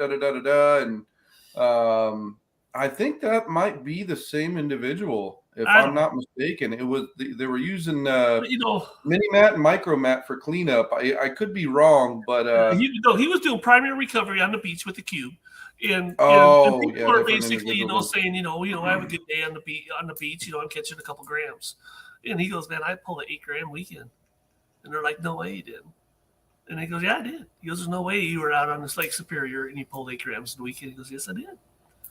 And he was showing me the goal. I was talking to him. I go, I come and see what you're doing because you're championing this thing. People are, I want to see the process, what you're doing. I want to see the recovery, and I want to, because I'm doing a new product, and it would behoove me to understand what it is that you're doing with this, because it's a spin. Of course, everything Dream Mat's a spin off of it, but it's Fine Gold Collection, and see what's going on. And I learned a lot. And actually, he had a lot of constructive criticism that I almost shut him down a couple times, but I listened. Where he's like, but see this, see this, see this. And it's almost, and he didn't say it like my brother, you're doing it wrong. That's what he'd say. Anyways, I'm teasing. But it was really good constructive criticism. It's like, that's really good information, because what we're looking at is, don't look at the shape. Don't look at, we got to look at the results. Don't look at, this is my style or this is this. You got to look at what's going to make those results better. And maybe those results would be a little different. And I actually sent a couple of these guys some different product that I actually developed a while back that I don't really put out there a lot for people to see. For a guy in France, I developed a product for him. And I said, I want you guys to test this product, just get your input back on it, because there could be some play with this product and that product. And they've been giving me input. So a lot of times when you got to keep a real open mind when you're developing products, and you got to keep the goal in focus and not worry about what color the race car is or how good it looks, or what brand tires, unless those brand tires are better. But, is what's the goal? The goal is to increase the lap time to, win, and all that thing. So the goals, you got to be goal oriented. And sometimes the goals will change the total shape of your product. And you got to be willing to go with it. If it's better, it's better. That's what I told him. He was telling me something. And he goes, if he did this, it'd be better. And I go, you're right. If it's better, it's better. It's better. Can't argue with that. Just can't argue with that. Wait, what he said. Well, yeah, coming out with a product, it has to have actual benefactors to it. You can't, you see so many times in today's day and age where you see products that come out and they spent a little bit of R&D on it, and it comes out and it's total garbage. But people still pay top dollar for it. They still There's always the equipment junkies that got to buy the new thing. Yeah. And that's their thing. They Yeah. enjoy collecting equipment. I know I knew prospectors that you go into their shop and they have like 3 or 4 different kind of high bakers, and they're brand new, and they're just sitting there. It's like, what's this? And he goes, well, I bought that one. Didn't really like it, so it just sits there. Just like, you can like resell it. He goes, nah, I like it. I kind of collect this stuff. I'm like, oh, okay, that's nice. Well, yeah, and that's my shop you can collect. We got a couple comments here that I'd like to run through real quick. Let's see here. Mr. Rick Stash says, I do 1 clean out a day in my Dream Mat. That's all you need. It really depends on what's going on, because there is heavy materials that are like bowling balls or little cubes, hematite, and magnetite, that they will fill up a cell and push out the lighter, fluffier gold if you don't catch it at that certain time, because it eventually does. It's like I had a miner I have a miner. He's doing cleanups. He's running a trommel down southwest Montana. He calls me and goes, man, I got a problem with your mat. I go, what's that? He goes, the big gold's knocking out the small gold. And I'm like, okay. So do you need like longer mat, more mat? He goes, and I go, what mat you running? Oh, I'm just running the little 6x16. And I go, how about running 2 of them? No, I just want to run 1. And I go, maybe if you went longer. He goes, nope. You got to make a mat for me that where the big gold don't get to knock out the small gold. And I'm like, okay, I got to come watch this. I guess I have to come visit you and see what's going on. And he describes it to me and all this stuff. But he has a point. And I'm listening to him. And I'm going, this guy's got a valid. He understands the science. He gets it. And I'm listening to him. I'm going, I need to work on this. And realizing that he's got a point. But it's kind of funny that there are points, like this guy's saying, one cleanup. But there are times where you got to look at your environment and do a cleanup when you know that if for some reason those cells are stalling and packing out. We see this on the Bering Sea. We see this on the Bering Sea because the material in the garnets are so heavy that they are packing out and they're gridlocking on like dredges. And I got 7.5 grams at Cape D in one day about 3 years ago with the BMAT. Wow. You missed it. He said 17.5. 17.5, yeah. 17.5. Well, we know it'll hold that much, but finding a place that will put that much in, because things don't make gold. A lot of people say, how much gold does it hold? And I'm like, usually more than what's in the area. Because I'm thinking of my environments that I'm in. Yeah, we got a few more comments here from HD Shovel Ed. He says, here in Tennessee, I don't catch a lot of gold, but it's because Tennessee does not have a lot of gold. The gold that's in my mats are proof it works here. The Ohio people, when I first started selling dream mats, the Ohio people loved me. Everybody says there's no gold in Ohio. Look at this. And I actually had this guy from Iowa. He's on the beefy pepper. He's he goes out there and he prospects and he goes, everybody tells me there's no gold in any of these creeks in Ohio. And he goes out there with the dream mat and starts running these dream mats. And he goes, man, there's gold in these creeks. It's just nuts. But people just, they're not used to catching it because they don't have the equipment that catches it.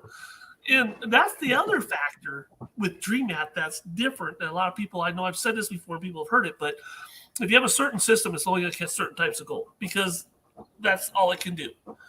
And then if all those systems are very similar, which is perpendicular to the flow, these lines, they're all going to catch the similar type of gold.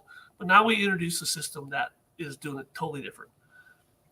Could there, by chance, maybe be gold out there that normally slips through these systems that dream mat happens to catch easier? And what we're seeing is we're catching wire gold, round gold, and flat gold. We're catching gold that is pretty tricky for some of our systems because of the way we separate truly by gravity, because it spins in the cell. The light stuff lifts up, floats off, and this keeps the bed active, and the heaviest stuff has the ability to go through the fluid bed and get stuck down below and it be protected and stirred into this black sand slurry. And the only time it's not going to happen is if you got some mean stuff that gridlocks. Now, if you ran the right proportional type cell and system in the dream mat, that wouldn't happen. But I only have so many mats. And that's actually, believe it or not, I might as well let the cat out of the bag. One of the systems I'm developing is for dredging on the Bering Sea. But I haven't finished testing that yet. And it needs to be betaed for a season. So, but it's in the works. It's fucking exciting. I have been listening to tell me what they feel they see. And I've had them ship me buckets of material.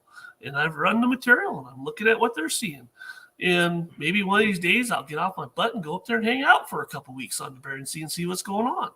And like I did with Martin down here at the beach. But, I got so many things going on. It seems like Tim, Tim's making me shit. It's Tim's fault.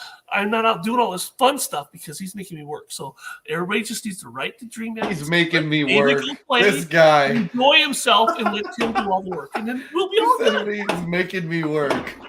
The truth comes out. The truth comes out. Yeah, he took his bullwhip off the hip for the show tonight. Jeez Louise. We got a couple more comments and then one more final question. We'll go ahead and wrap her up. Mark Wakefield says, David, you just sent about a month ago an ultimate cleanup sluice to me in Alaska. That thing is awesome. I'm running cons that I've worked before.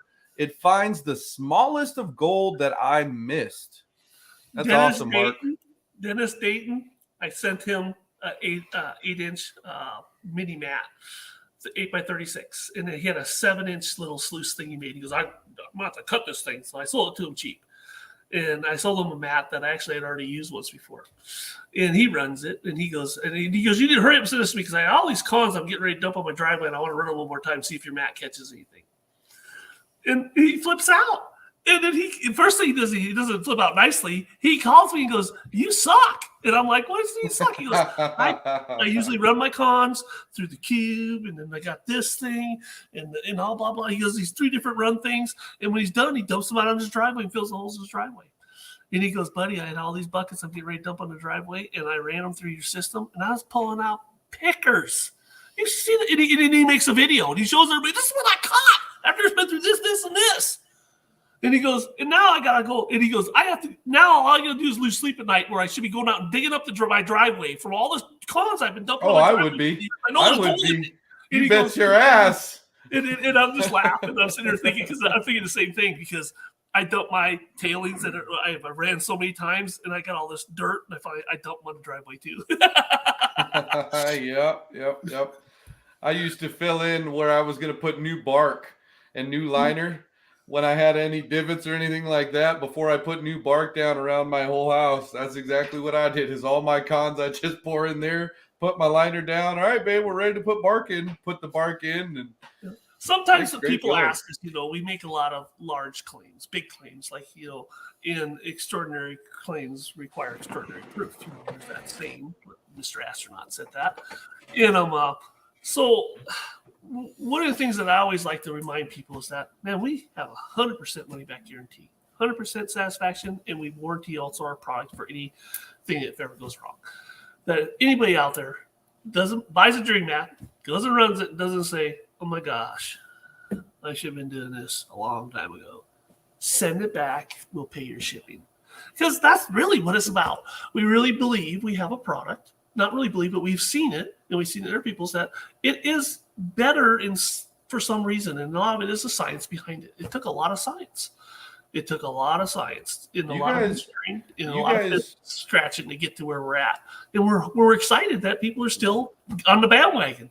Yeah, you guys are kicking ass with a lot of the different sales you do too. There's so many people out there that just want to get out there and try a new mat out, something different, and you guys with the imperfection sales, the imperfection mats, you sell them at a discount. That's hard for me sometimes to do that because I fear that I don't doubt it. I'm just not going to be happy with the imperfections and give us a bad rap, but it hasn't happened. It hasn't. People freaking love that, and you guys are, people contact you, and I see this in PB all the freaking time, man. Like, I see people they're able to contact you and get something figured out like that. It's literally figured out, squash situated, whatever the case may be, whether it's negative or positive, it's taken care of super quick. And shipping, I just got to say, Tim, I don't know how the hell you got those mats to me so quick. Like maybe you drove to my house secretly and I don't know what you did, but dude, the shipping is just awesome. It really freaking is. Things that, Tim does a great job on shipping, and that's his wheelhouse. But I got a story about shipping with you guys. I ordered a cube set from Tom Matterson, and I got them, and then a week later I got a set from you guys. I don't know how it happened. I sent it back. I gave it back to Tom because that's what he told me. We got to give Tom a little grace because he's had a lot of health problems. Yeah. Oh, this was prior to that. This is years ago. And he's still trying to put his life back together. He's trying to maintain. And I love the guy. The guy's top-notch guy. He's heart of gold. Yeah. Well, I'm glad you were honest there, Earl, on that. I tried. I had a huge stack. Yeah. I'm ordering 3 times a week now. That's where all the products going. Damn it! Oh, that's too funny. No, it's fun because it's a matter of a lot of people plan things around getting their mats, and we get orders, and whatever orders we get that day, or we ship the next day. And even we get orders in the middle of the day, and I see an hour worth of time that I have in the afternoon. I'll ship orders out sometimes an hour after I get them. You know what I mean? And so most of the time, most of the shipping we do is 2-day shipping to a majority of the stuff, priority mail or UPS ground, 2-3 day shipping.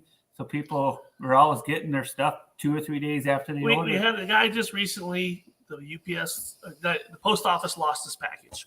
And he is just hammering us, hey guys, I haven't got this. I was planning a trip. And I know I shipped it because I remember. We shipped it. We marked it off. Tim's got the triple check system. He goes, man, that package went out. But it showed just that we printed the label. And the guy actually accused us, going, you guys just printed the label and you haven't shipped it yet. No, it'll show up. They'll eventually scan it. People don't lose mail very often. They did. They lost it. We gave him a refund. And he was very disappointed. We were disappointed too because it's like, dude, we did our job. Yeah. But post office lost the dang package. Yeah, we're not the post office. We can't do nothing about that. At the end of the day, that's the reality of today's society, and even late 80s, early 90s with the United States Postal Service is people are going to blame the product, the manufacturer. They're not going to blame the people bringing it to them. Yeah. It's never, it's very, very minuscule where you see people are like, oh yeah, the USPS, blah, blah, blah. They're always going to place it back to, hey, well, can I get a replacement sent to me? Can I get, and you'll have those from time to time. That's just the way the world works. But yeah, it happens. We get about 1%. I think we're less than 1% on our shipping. But we got comments here. Check this out. So we got a comment here. Joseph says, yes, shipping is great. I think my mat arrived before you sent it.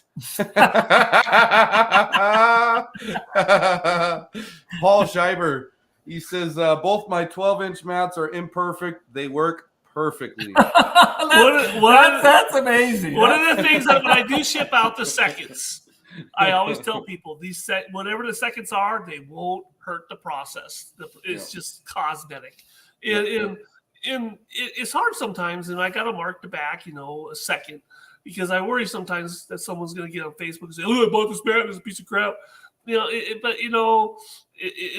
but I've kind of just community is.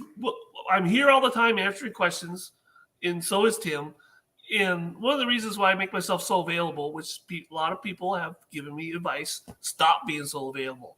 But it's like part of the community part of me says that people we're running a business and people got these questions, and why put off and let it build up when I can just answer the question? Well, it gets deeper than that though too, because I spend too much time on my evening time doing it, but I try to not interrupt my personal time if I do it in the evenings. Yeah, but I also think that it gets a little deeper than that, honestly, because the more you're connected to the community that you are providing a service for, or you're doing something to benefit whatever they're doing, and you're more a part of it, people believe in you and your product that much more. If you're able to be there for them whenever the case may be with this product or that product, well, that just solidifies who you guys are and what kind of company you guys have. You see what I mean? It gets deeper. It's you see so many different businesses that don't have that adequate support system, that adequate system where their customers are taken care of in every aspect. And we're trying to grow in that area. We are going to read it, but in the last few seconds, like some stuff we haven't got to, we're getting help, and we're getting to revamp our website because we've got a lot of comments on our website. We did it ourselves. Ta-da! That's the way it is, like it is, because it's the best it is. And I once a month, faithfully, I get the letter from the English professor that says, "You need to fix your spelling errors. Your website really sucks." It's like I can't spell. I'm dyslexic. They all get switched around. So, anyways. But we're gonna updo our website. We got a lot of other things we're gonna do behind the scenes to spread our platform of our business out, so we're not like the wrong way of a pyramid. So we got our business grows, and that is a lot of infrastructure stuff for our website, for our ordering and stuff. And we're doing that because me and Tim see the needs that we can't do everything by hand. We got to get some of these helps to help us grow. Well, and that was we're trying, but hey, we're only we're barely 2 years out the gate, me and him doing this in this location, actually as a true bona fide, not night thing on the sides after the engineering job business. Yeah. Well, and that was the last question that I kind of wanted to wrap up the podcast with was, in the next few years, I can definitely see you guys getting much bigger than you guys are right now, if not doubling what you guys are doing. And the biggest question would honestly be, have you guys even taken those steps to look forward somewhat in the future and say, hey, well, this is maybe what we're going to have to do. We need to have someone else step in. So that we always talk about who the first employee is going to be. You know what I mean? So that way, when you guys do get bigger, you guys are ready for that next step versus when that happens and your shipping volume increases significantly, are you guys prepared for that? Are you guys prepared to be able to go to these certain events or shows or this, that, or the other and know that everything as far as your business goes is taken care of back at home? We're looking at stepping in the doors with a major sporting retailer right now. And so that's the big question is we're looking at our inventory. how it's going to need to increase rapidly. And we are been working very hard. Tim has actually been kind of stressed about this. I can tell you this right now about if we do this, we got to be able to do this. He says stuff like this. I'm like, wow, really? Profound. But yes, we're putting these things in place where we realize that our manufacturing needs to increase. And then we're talking about, so what's the first employee going to look like, and I think that whoever that employee is replaces and does all the work that I really do, so I can just have fun. But that he on the other hand has got these other nasty opinions. Again, the truth comes out, Arrow. The truth comes out. I tell you what. A few times this whole thing, it shows it. Hints of his heart. But, what's wrong with having fun? Come on. We all want to do it. That's the thing. We all want to have the fun. It's all balanced. That's what we're trying to do, trying to balance the workload. I still get him. He still gets into mat cave and casts mats every day, so he does work. I did it wrong the other day. He does work. Tim says he does work once in a while, every year and there. Trying to make him show that I'm not a good employee, so he'll fire me. No, we are. We're working on it. Let's get to a place where we know we have to, like you say, perfect certain things and certain processes before you can ramp up the production, because otherwise your quality and your product goes downhill. And so that's what we're trying to do. We're trying to keep the same quality out there, where we had a guy make the comment the other day about one of the products going, oh, these things are starting to be mass produced. And we're going, no, these are all handmade, hand poured, hand done. This last comment. What's that? Comment. Mucking Placer says, do we really want that many new prospectors out there, regardless if they're running Dream Mats or not? Please don't get too big. So I always tell people, I get people say, hey, I got this box and I want to put Dream Mat in it, but it doesn't fit. What do I do with it? I go, give it to your buddy that you don't like, because then you'll always catch more gold with them with your Dream Mat, and then oh gosh. This answers their question. There is this adventure sleuth. It's like you say, you can let the cat out of the bag some, but this thing, and the way we're promoting it, is an outdoor adventure gear that should be in any outdoor adventure backpack. If you're a prospector, yep. No, not a prospector. Okay. If you're a bow hunter, yep. If you're a fisherman, if you're a rafter, everybody should have one of these in their pocket, because you're gonna be.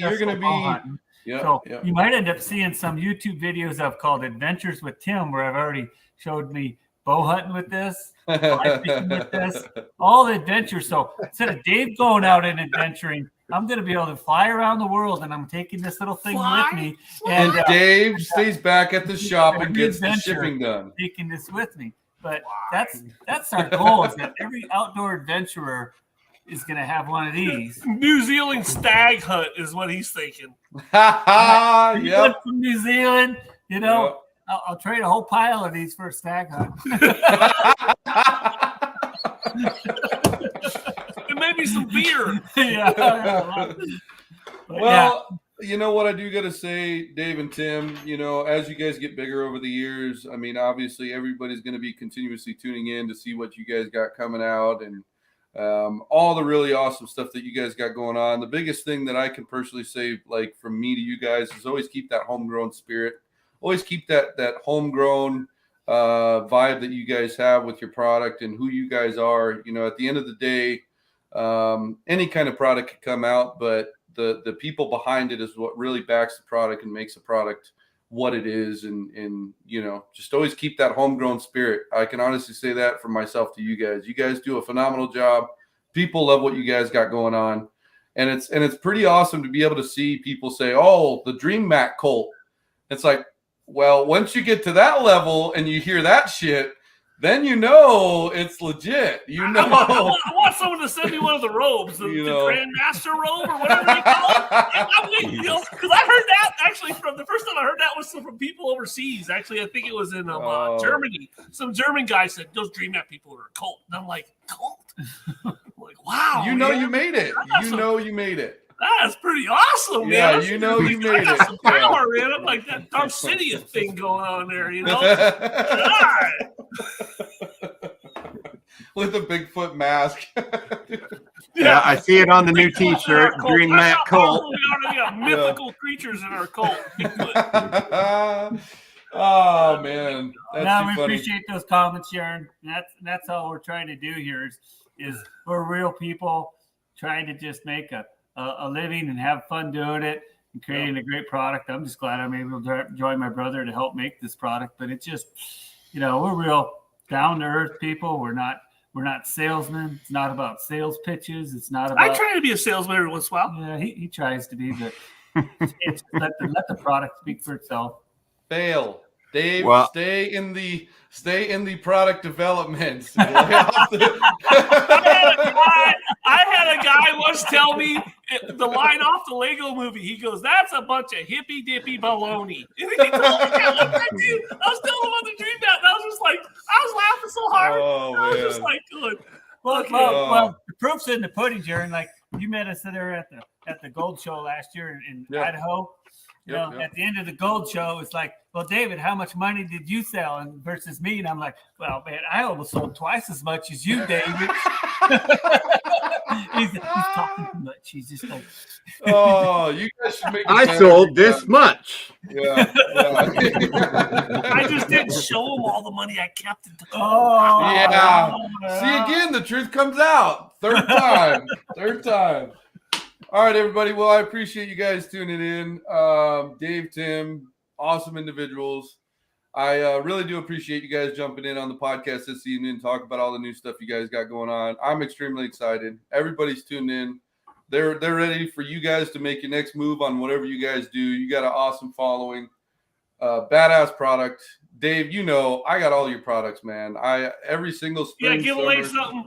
You gotta go through. Pick everybody that commented tonight, put them in some stupid game where the Bigfoot runs or whatever, the little people run the race or whatever. We could start doing that, Arrow. And then we could start doing that. Let's give away 4 adventure sluices. Let's do it. That sounds like a plan. So because first, second, and third place, the 4th place guy's gonna feel cheated. So we'll give him one too. everybody get the trophy. We'll do the horse Everybody races. gets the trophy, man. Yeah. Just so you know, 4th place gets a misprint. Yeah. All right. With that being said, I appreciate you guys tuning in. We'll have another awesome guest. And Not I'll next probably week after. go in and comment on some of these comments we didn't get to on the later on. I think you could comment on the YouTube to them. Oh yeah. Just not right at the moment. Oh, Joseph Knowlton, last comment of the evening. You guys need the movie cameras in your shop. I bet Duck Dynasty Shop's got nothing on YouTube. Comedy reality TV. We're brothers. We don't have discussions. We argue. Everybody go And on other the people Dream are like, Map "Why you guys argue Facebook so much?" page. We're not arguing. We're just talking to each other. Everybody go on the Dream Map Facebook page and vote. Everybody vote to get cameras in their shop. I bet probably after a few months with enough votes, we can get some cameras in that shop. Well, that's what I was telling David the other day. I said, all right, so we're getting this miner with us. We're getting all this stuff going. We should just create our own reality TV show. You know, is what we do it, and actually do it with a product that works. No, I'm just, but and Dave's rubbing off on you. let go unscripted. You know what I mean? Unscripted. Yeah. We hurt a lot of feelings. We'd have to that's wrap too funny. most of the viewing audience in bubble Every wrap. minute and a half, you'd hear a beep. Yeah, Not so much that, but Yeah, a little bit of name calling, a little bit of belittling. Yeah, oh yeah. I wouldn't doubt it one bit. I wouldn't doubt it. So, all right. Well, I appreciate you guys jumping on. We are going to have once a month, Jaron. Once a month we're gonna get on Facebook and do not a YouTube, but on Facebook. Once a month we're gonna pick beginning of the month or end of the month.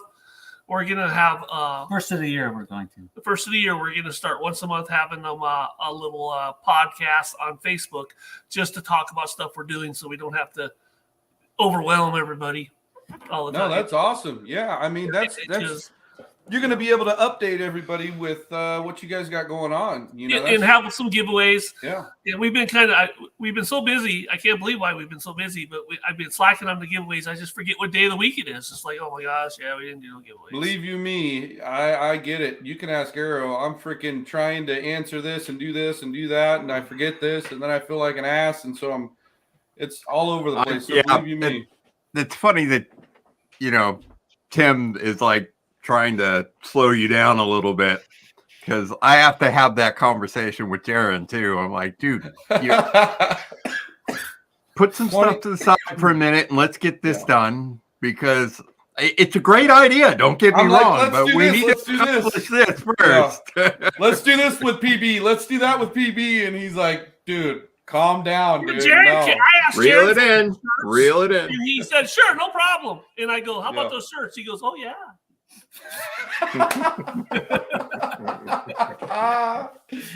I will add you. I want a Dream Match shirt. I'm pretty sure I'm wearing a Dream Match shirt. Doesn't say Prospector Buddy on it.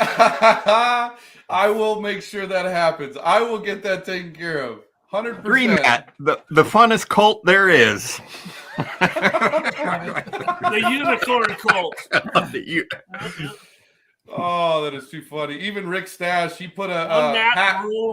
Rick Stash put a hat emoji because I still need to send him that PB hat. So believe you me, I will get you guys squared away. I promise. Before springtime, you guys will have some. We got 2-day shipping here. What's your problem?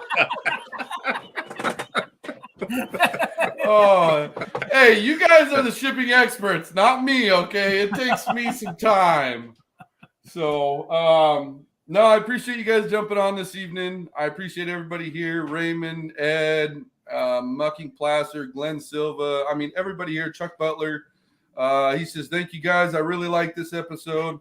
Absolute blast. It's always fun talking with Dave and Tim. Phenomenal guys. I mean, they just continue to bring out so many good things in the community.